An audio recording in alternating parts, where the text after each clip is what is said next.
Hello student, welcome to our channel Finance by Dr. Ratika. Before seeing this video, I have a request that you must have seen my earlier video, that is the cash flow statement lecture 1, because this lecture 2 is based on that, because in lecture 1 I have clearly explained what do you mean by cash flow statement and how do we make cash flow statement with two methods, that is direct method and indirect method. This is a continuation video of direct method. In my earlier video, I have explained that the cash flow statement is divided into three categories. That is, one is you obtain cash flow from operating activities, another is cash flow obtained from investment activities, and the last one is cash flow operating from financing activities. This video is based on your operating activities, students. Yes, this is cash flow from operating activities. I have taken an example in which I will explain you how we will calculate the cash flow from operating activities. This is an example that a statement of cash flow of a company for the year ended July 31st, 2024 is presented below. Right? There are the sources of cash. Sources of cash means the sources from where you get the cash inflow is there in the business. That is, the cash collected from the customer is 1,99,000.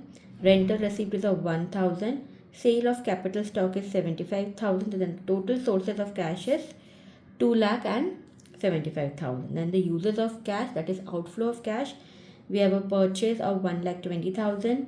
Then there is an operating expenses of 56,000, interest of 5,000, taxes of 7,000, dividend of 12,000, retirement of accounts payable is 15,000, and purchase of account 60,000.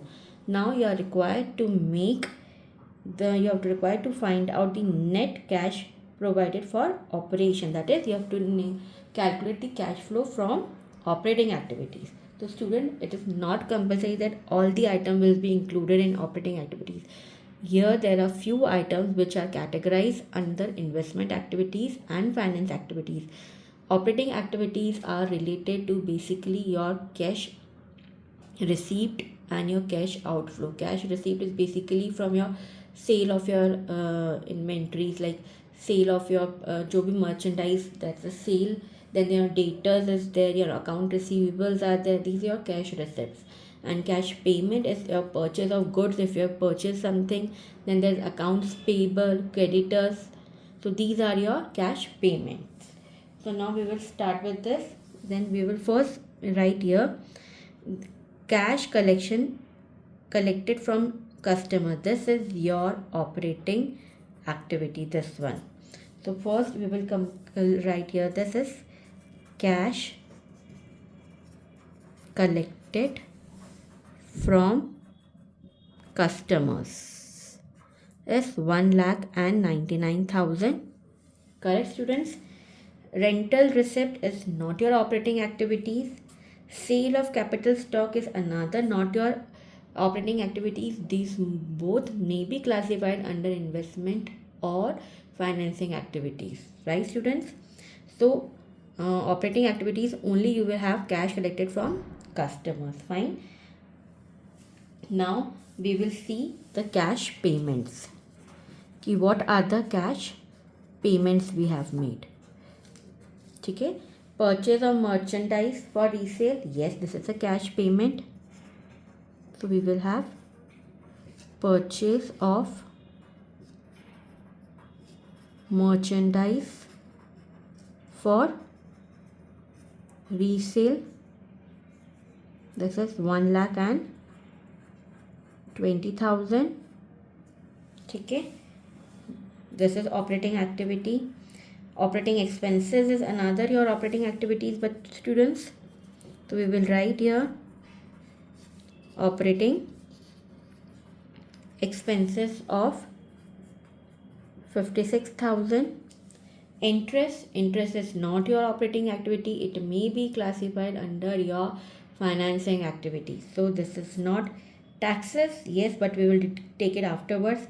Dividend is another not your operating activities. Retirement of account payable is your operating activity because it is related with your operations. Yes, you have made payments regarding your accounts payable. You're basically your creditors. accounts payable of 15,000. Correct. This is your operating activities. This is your operating activity. Purchase of fixed asset? No, obviously not. This is your investment activity. This is not your operating activity. So only these three sources will come. So cash collected from customers, we will deduct this payment. So 1,99,000 minus 1,20,000 minus 56, then minus 15,000. It will come your 8,000. So 8,000 is your cash generated from operations, students. Fine. Now we will deduct this taxes. After deducting this taxes, we will get your net cash flow from operating activities. So we will do less income tax paid, 7,000 rupees, right students? So this 1,000 would be your net cash flow from operating activities, students. I hope I am clear. If there is some doubt, then you are free to write below in the comment section and ask me. But before that, do subscribe my channel, like it and share it. Thank you.